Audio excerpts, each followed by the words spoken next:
Assalamu alaikum wa rahmatullah.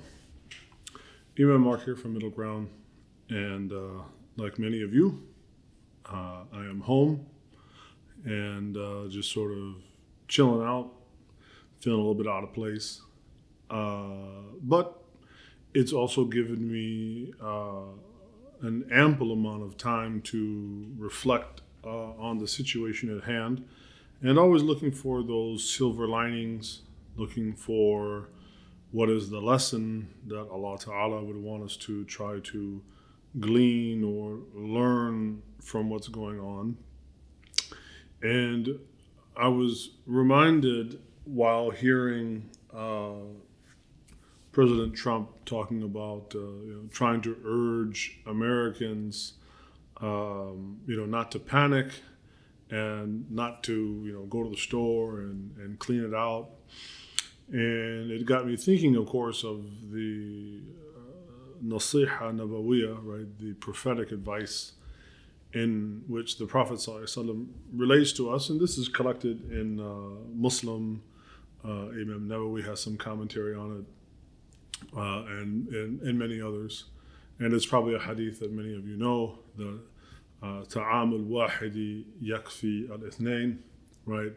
The food for one should actually suffice for two people.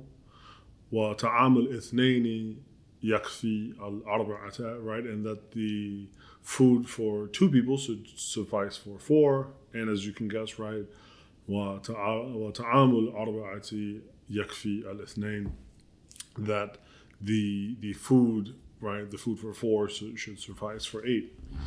And I'm sure, like, many of you, maybe over the last couple of days, you went outside, you went to go do some grocery shopping, and you found a lot of bare shelves.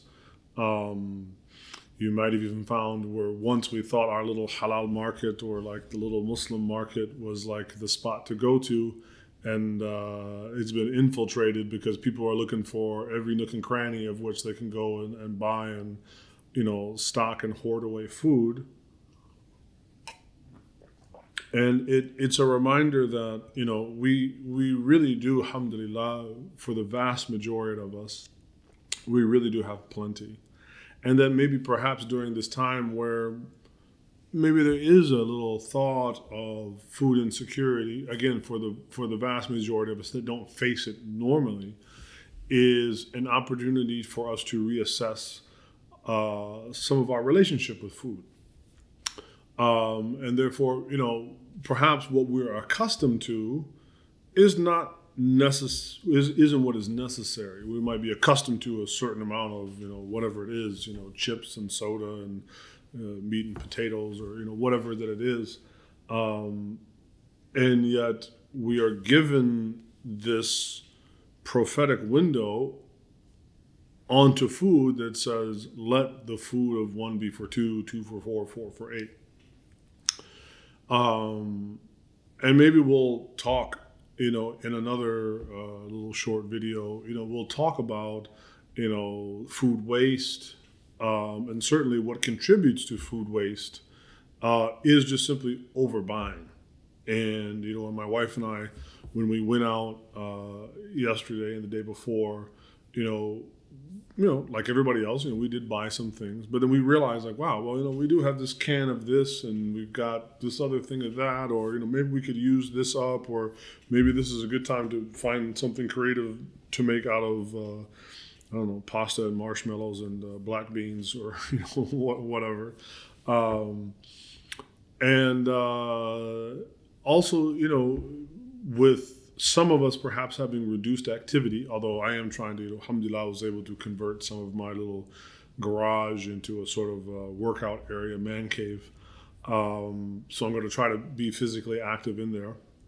But, in times where overall, cut back on it. And we also, again, just emphasizing that, what we think is necessary for one is indeed necessary for two. And what would be beautiful is if we can find a way to kind of spread the message to people as we try to give da'wah, right, in a time like this, is that one, of course, rizquna fi sama', right? Our rizq is with Allah, our provision is with Allah, and whatever we're going to get is whatever is written for us.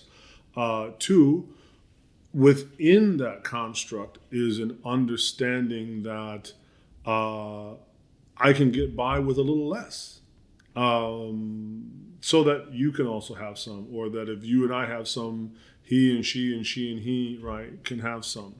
Also a good opportunity to pass these lessons along to our children so that they understand that Islam is more than just simply praying or wearing hijab or growing a beard, that it does include these more comprehensive things. So also, a great, a great thing, since our children will be home with us, right?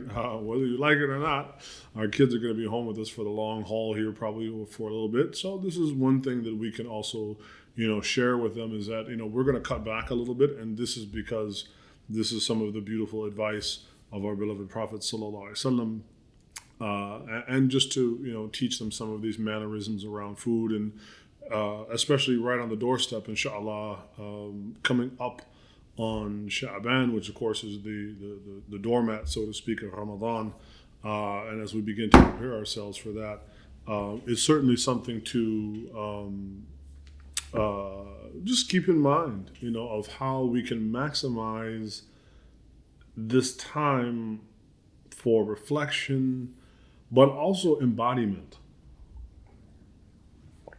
How can we embody more of our Islam in this peculiar time that Allah Ta'ala has put us in? So again, may Allah bless you and your family, keep you safe and healthy, inshallah. And may Allah Ta'ala bless us to be the community of Ta'amul Wahid Yakfi Al-Ithnain. Indeed, may Allah Ta'ala make us the community of the food for one is sufficient for two. Wa salli wa sallim wa barak ala Sayyidina Muhammadin wa ala alihi wa sahbihi ajma'in. Walhamdulillahi Rabbil Alameen. Wassalamu alaikum wa rahmatullahi ta'ala wa barakatuh.